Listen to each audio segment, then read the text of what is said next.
हैदराबाद में ईद मिलादुन्नबी सल्लल्लाहु अलैहि वसल्लम इंतहाई अकीदत व एहतराम के साथ मनाई जा रही है।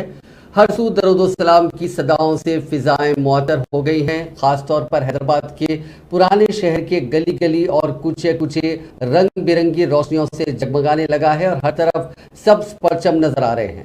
तारीखी मक्का मस्जिद के अलावा शहर की कई मसाजिद और इमारतों को बरक़ी खमखमों से मुनव्वर किया गया है।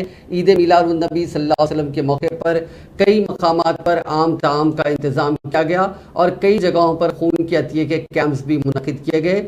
शहर के मुख्तलिफ इलाकों में इतवार की फजर के बाद से ही मिलाद के जुलूस निकाले गए, जिसमें नौजवानों और बच्चों की कसीर तादाद शरीक रही।